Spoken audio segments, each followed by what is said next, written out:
ആട്ടോക്കാരൻ നാലും തെരിഞ്ഞ റൂട്ടുകാരൻ ന്യായമുള്ള റെട്ടുകാരൻ അങ്കവന്ത കൂട്ടുകാരൻ നല്ലാപ്പാടും പാട്ടുകാരൻ ഗാന്ധി പിറந்த നാട്ടുകാരൻ അമ്പെടുത്ത വെട്ടക്കാരൻ പെരിയവങ്ക ഉറവുകാരൻ ഇറക്കമുള്ള മനസ്സുകാരന്താ അല്ലേ. ഏതായാലും ഓട്ടോറിക്ഷക്ക് കേരളത്തിൽ മുഴുവൻ ഓടാം എന്നുള്ള രീതിയിലുള്ള പെർമിഷൻ കൊടുക്കാൻ വേണ്ടി പോവുകയാണ് എന്നുള്ള വാർത്തകൾ നമ്മൾ കണ്ടുകൊണ്ടിരിക്കുകയാണ്.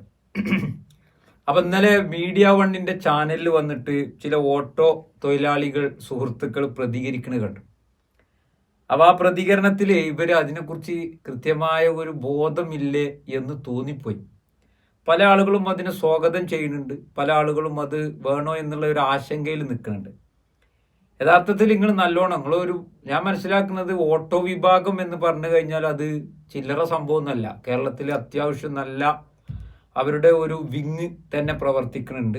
നിലവിൽ നിങ്ങൾക്ക് ഒരു കാര്യം ആലോചിച്ചാൽ മതി, കേൾക്കുമ്പോൾ ഭയങ്കര രസമാണ്. എന്ത് നമുക്ക് മറ്റു ജില്ലകളിലൂടെ കേരളം മൊത്തം കറങ്ങാലോ, എവിടേക്ക് വേണമെങ്കിലും പോകാലോ എന്നുള്ളതൊക്കെ നമുക്കിങ്ങനെ ചിന്തിക്കുമ്പോൾ ഭയങ്കര ഒരു കുളിര് തോന്നും. പക്ഷെ ഓടുന്ന ഓട്ടോക്കാരന് ഇത്രയും കാലമുള്ള ഒരു ധാരണ ഉണ്ടാവും. എന്താ ധാരണ? നമുക്കിപ്പോൾ മാക്സിമം മലപ്പുറം ജില്ലയിലുള്ള ആളുകൾക്ക് തൃശ്ശൂർ അല്ലെങ്കിൽ പാലക്കാട് അല്ലെങ്കിൽ കോഴിക്കോട് ഇവിടേക്കാണ് കൂടുതലായിട്ട് ഇപ്പോൾ ഒരു ജില്ലകളിലേക്ക് കടക്കേണ്ട ഒരു ദീർഘദൂര ഓട്ടം കിട്ടാറുള്ളത്. ഇതിങ്ങനെ ഓൾ കേരള പെർമിഷൻ തരുന്നതോട് കൂടി നിങ്ങളെ ഇൻഷുറൻസും അതേപോലെ തന്നെ പെർമിറ്റും ടാക്സും ഒക്കെ കൂടാനുള്ള ഒരു സാധ്യതയാണ് ഞാനിതിൽ കാണുന്നത് കേട്ടോ. അത് നല്ലോണം പരിശോധിക്കണം, പഠിക്കണം. അതല്ല, നിലവിലുള്ള ഇൻഷുറൻസും നിലവിലുള്ള ടാക്സും നിലവിലുള്ള പെർമിഷനും മറ്റുള്ള കാര്യങ്ങളും ഒക്കെ വെച്ചുകൊണ്ടാണെങ്കിൽ അതൊരു ലാഭമാണ്. നേരെ മറിച്ച് നമ്മളെ കെട്ടിട നികുതിയൊക്കെ കൂട്ടിയ മാതിരി നിങ്ങളെയും കൂടിയാണ് പിടിച്ചിട്ട് അതിൽ വർധനവ് വരുത്തുക എന്നുള്ളൊരു കോലത്തിലാണെങ്കിൽ എൻ്റെ സുഹൃത്തുക്കളോട്, ഓട്ടോറിക്ഷ സുഹൃത്തുക്കളോട് പറയാനുള്ളത്, നിങ്ങൾ പല യൂണിയനുകൾ ഉണ്ടാകും, കോർഡിനേഷൻ കമ്മിറ്റി ഒക്കെ ഉണ്ടാവും, നല്ലോണം നോക്കിയിട്ട് ഈ പണിക്ക് അനുവദിച്ചാൽ മതി എന്നുള്ളതാണ് എൻ്റെ ഒരു അഭിപ്രായം. ഞാൻ എൻ്റെ അഭിപ്രായം തുറന്നു പറയാം. കാരണം ദിവസത്തിന്റെ 2 അറ്റം മുട്ടിക്കാൻ വേണ്ടിയിട്ട് വെയിലും മഴയും എന്തെങ്കിലും ആണെങ്കിലും ആ ഓട്ടോറിക്ഷ സ്റ്റാൻഡിൽ ഇങ്ങനെ കിടക്കുന്നത് നമ്മൾ കാണാറുണ്ട്, കുട്ടികളെ പോറ്റാൻ വേണ്ടിയിട്ടാണ്. അപ്പൊ ആ നിലക്ക് പ്രവർത്തിക്കണ നിങ്ങളെ സംബന്ധിച്ചിടത്തോളം ഇത് വലിയൊരു ട്രാപ്പായി മാറാനുള്ള ഒരു സാധ്യത തള്ളിക്കളയരുത്. ഇപ്പൊ നിങ്ങൾക്ക് നിലവിൽ ഇൻഷുറൻസ് 8000 റുപ്യാണ് ഫസ്റ്റ് ക്ലാസ് എന്നാണ് ഞാൻ മനസ്സിലാക്കുന്നത്. അതേപോലെ തന്നെ ലോക്കൽ ഇൻഷുറൻസ് എന്ന് പറഞ്ഞിട്ടൊരു 6000 ഉണ്ട്, യാത്രക്കാരനടക്കം കിട്ടുന്ന ഒരു സിസ്റ്റം എന്നൊക്കെ പറഞ്ഞിട്ട്. അല്ലാതെ ഏറ്റവും കുറവുള്ളത് ഒരു സെക്കൻഡ് ക്ലാസ് എന്ന് പറഞ്ഞ ഒരു 4000 റുപ്യന്റെ ആ തോതിലൊക്കെ ഉണ്ട്. അതേപോലെ തന്നെ 2 കൊല്ലത്തിന് നിങ്ങൾ ഏകദേശം 1200ഓളം റുപ്യ നിങ്ങൾ ടാക്സ് ഇനത്തിൽ കൊടുക്കുന്നുണ്ട്.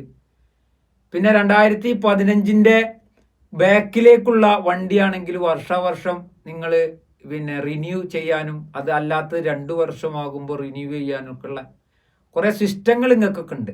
അപ്പൊ നിലവിൽ ഇത്തരത്തിലുള്ള കാര്യങ്ങളിലൂടെയാണ് നിങ്ങൾ കടന്നു പോകുന്നത് എന്നറിയാം.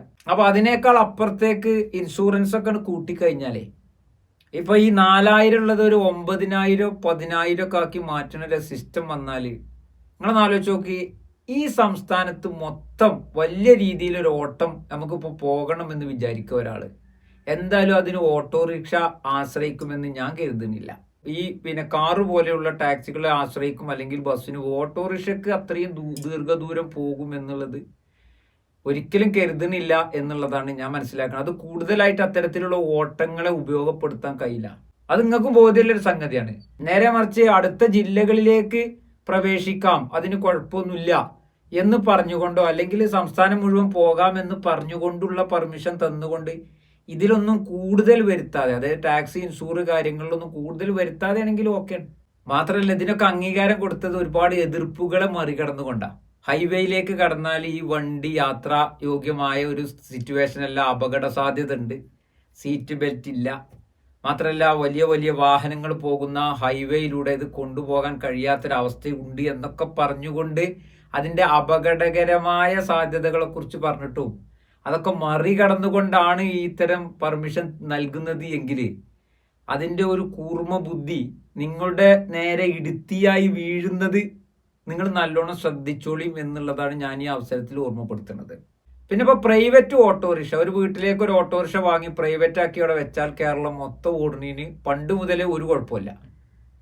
അപ്പൊ ഈ ഒരു സാഹചര്യത്തെ മനസ്സിലാക്കി നിങ്ങളുടെ ഓട്ടം ഏതൊക്കെ രീതിയിൽ വരും, അങ്ങനെ വരുന്ന ഒരു ഓട്ടത്തിന് കേരളം മൊത്തം പോകാനുള്ള പെർമിഷനിലുള്ള ടാക്സും ഇൻഷുറൻസും ഞങ്ങൾ അടക്കുമ്പോൾ അത് ശരിക്ക് ഓവറായിട്ടുള്ള ഒരു ചെലവാണ്. അപ്പൊ അത് കാര്യമായിട്ട് നിങ്ങൾ കാണണം. അത് അതിനനുസരിച്ച് നിങ്ങൾ കോർഡിനേഷൻ കമ്മിറ്റി ആകട്ടെ, നിങ്ങളെ യൂണിയനുകളാകട്ടെ, ഒരുപാട് രാഷ്ട്രീയ സംഘടനകൾ യൂണിയനൊക്കെ ഉണ്ട്, അവരൊക്കെ ഒരുമിച്ച് നിന്നുകൊണ്ട് പല യൂണിയനുകൾക്കും പല രാഷ്ട്രീയക്കാർക്കും പല അഭിപ്രായങ്ങളുണ്ടാവും.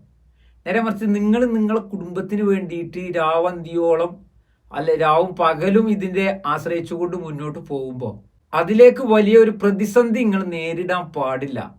അപ്പൊ ഇതാണ് എനിക്ക് ഈ വിഷയത്തിൽ തോന്നിയ കാര്യം. അത് ഞാൻ നിങ്ങളെ മുമ്പിൽ പങ്കുവെച്ചു.